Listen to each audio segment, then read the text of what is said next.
Hi guys, I am Big and Scary. I'm bringing you another StarCraft 2 replay, this time featuring Horangi in our bottom right corner playing our red Terran, and in the top left we have Mykal, or Mykal. I'm going to go with Mykal, our blue Zerg. Horangi reminds me of, I don't know if you guys play Tekken, but the guy who kicks a bunch, I think his name is Hororang. That's what I want to say every time I read his name.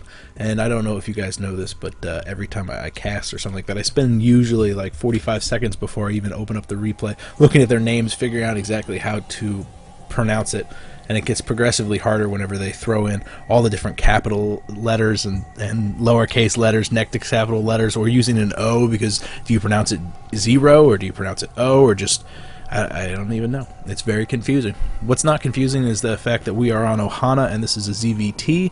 I believe both players are either in High Diamond or Low Masters, one way or the other. They're getting ready to move up the league, up to that Masters League where, you know, the legends are made. I'm not going to lie. It's really where the real game starts being played. Lower level, it's still very fun, and it's still definitely a game, but it doesn't become like a straight-up sport, like esport-wise, until you get to Masters, and even then, it's not until you get to High Masters where the real talent and just ridiculous skill comes out, and those people make me cringe, because they truly show me how terrible I am at this game. These guys, though, are more than adequate at the game. Very, very good in their own route. Solid build orders is what I'm expecting out of them. And the build order that Horangi is going to be going appears to be a barracks just to shore off this little ramp from Ohana, followed by a quick scout from his SCV, scouting out that there's no gas being grabbed by Mykal just yet. Instead, he's going for a land grab, grabbing that first hatchery at the 15 supply mark, even before the pool. A very strong economic play coming out of the Zerg. Horangi's not going to be in much of a position to capitalize on that. He hasn't grabbed his gas just yet. He's got plenty of money left over, but that money is to the point where either he needs to throw down another barracks right away, or take his own expansion to make sure he doesn't fall very far behind in the economy, and that's probably what he's going to do. I wonder where that money came. Oh, of course, the money went to make the orbital command. He almost had 400, but he delayed it just for a couple of seconds so that he could get the 150 down on the orbital, get that energy, get that mule just a little bit quicker. Probably more important, definitely more important, actually. I know it for a fact because it actually plays out that extra mule adds so much money that you really don't want to delay it, even though you get your own expansion down a little bit faster. That first Marine's coming out just a little bit too late to cost the drone its life, escaping with just barely 10 HP, but it did arrive in time to scout out the base, not in time to scout out the gas timing. Very important there. It does not scout the double gas.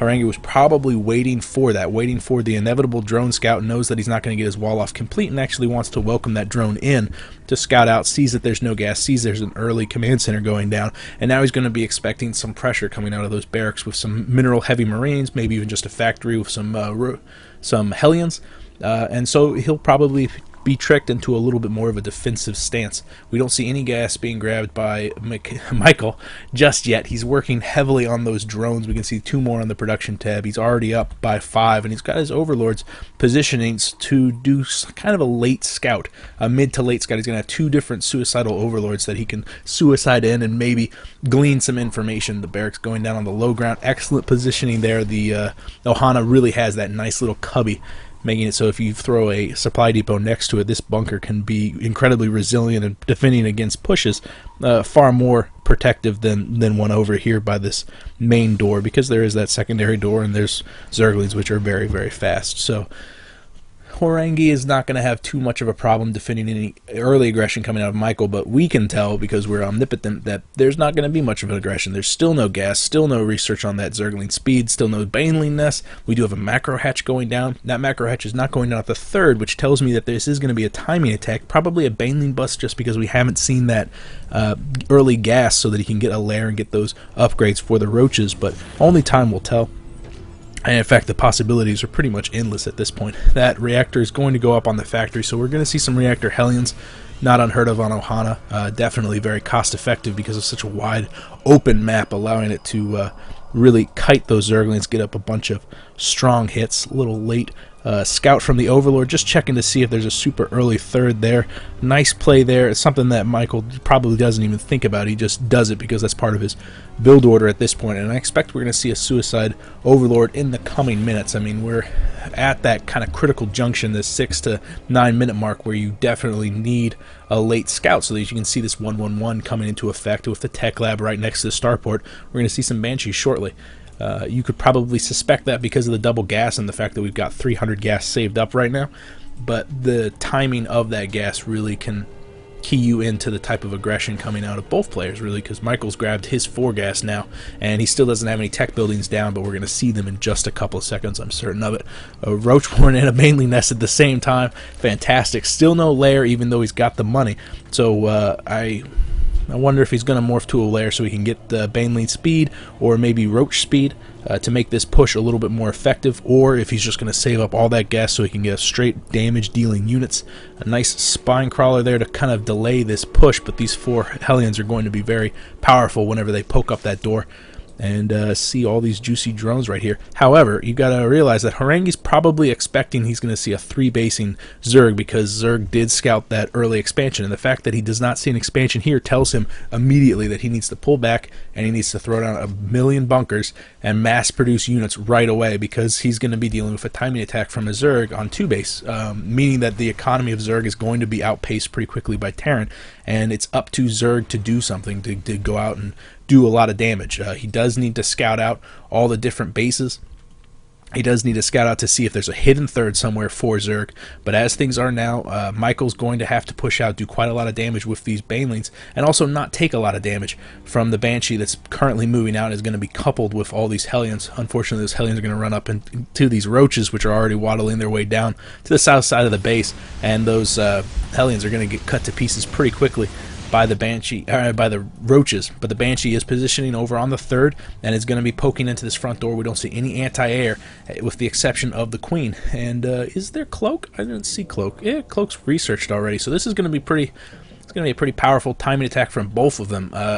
Definitely more powerful from Mykal because, you know, a single Banshee, and actually we can look at the minimap and see the Banshees getting pulled back. All these Banelings coming in. We don't see any micro from the Hellions. They're just sitting there taking it. I think the attention of Horangi was somewhere else with his Banshee. Massive hits from the Banelings, totally decimating all the Marines on the ground from Horangi, and all of a sudden Horangi really doesn't have much of an army at all, just a single Banshee, which has decided to pick away at some of the Banelings morphing on the low ground, while the Roaches begin to take damage from the Marauder. Stem is just now finishing a second Banshee coming out, but even 2 Banshees aren't going to be able to target down this many Roaches because they're so very resilient. A red orbital, is it going to burn down? No. Some nice reaction there from Horangi, pulling his SCVs, getting off 1 or 2 repairs, buying it enough time to get to the high ground land and waste some of its energy in the form of a mule to repair it back up into full health. Going to keep it selected for the time being. Oh, it was a bit of a misclick, sending up the Zerglings in front of the Banelings, allowing a couple of them to die from the combined fire of these two Banshees. Unfortunately, even those 2 Banshees coupled with the Marauder is not enough to crush all of these Roaches just streaming up the map. We can see this huge swell of reinforcements coming down from Horangi. Very, very powerful timing attack from Zerg, and he made it work. If this sort of play can be kind of risky, this sort of play, if you don't take out a heavy chunk of the economy, even if you take out the entire standing force and all of a sudden you're on 2 base and he's on 2 base, you're in trouble. Mykal did enough damage that he could probably have just sacked the natural and then pulled back and taken his 3rd. He would have been in a fantastic position because he crippled the SCVs. He also did quite a lot of damage to the infrastructure. The orbital command did escape, but more important is the SCV, the worker count, going down. And he followed it up with a nice play, taking that hatchery, a very clean timing attack. I like this. I like you guys because you watch my replays. If you have a game you want me to cast, you could PM me here or on Reddit. One way or another, I will see you guys later. I am Big and Scary. Bye.